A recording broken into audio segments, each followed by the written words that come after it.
Want to rise above what holds you back?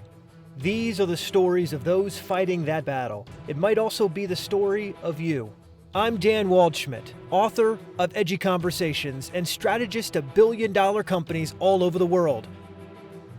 This is Mark Minard, author of The Story of You, the guy who knows a thing or two about never giving up.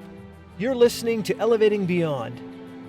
Let's get started. And let me give you an example. It was like 2 years ago when I was in a meeting, and my son sent me a text, and I started getting so angry during this meeting. My heart was like beating out of my chest.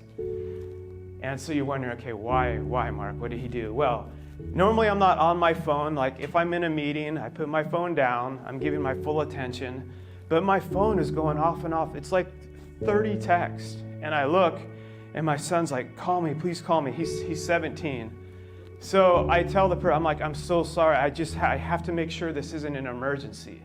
So I pick it up, I just step out for a second, I call him, I'm like, Mo, what's up? I'm in the middle of a meeting.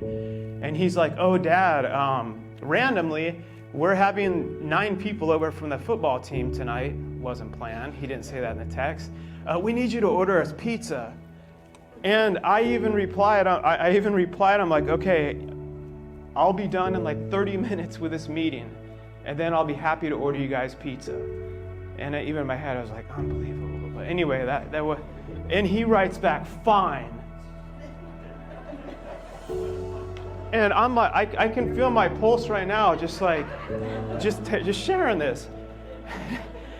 So I don't respond. I go back into the meeting. I sit down, like we're having the meeting, and I'm trying not to, I'm like, fine. Like I'm listening to the person we're talking. I'm like, that little punk. Like I said yes. I told him I'm going to order the pizzas. This wasn't even planned.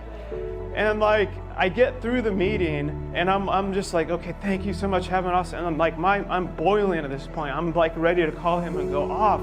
So I call my son, and I'm like, I told you I would call you after the meeting. What's your problem? You write me, and he's like, Dad, wait. I'm like, what? He's like, I just meant like, fine. Like, no, it's cool. And I was like, oh, okay. But can you imagine if you're having conflict, or when team members are having conflict, literally just from that, had I not talked to him and just heard from his voice, I just meant fine. Verse fine. Because then you could start to write something back that has like, well, I hate you or something. And then this person's like, you hate me. But this stuff, like this is real. Like this happens with team members, and it leads to serious stuff. And then it starts to affect the individuals we're serving, because like they feed off this negative energy. Like that's just one thing right there. Same with emails too. If it starts getting to a point, just pick up the phone, have a quick 5-minute phone call.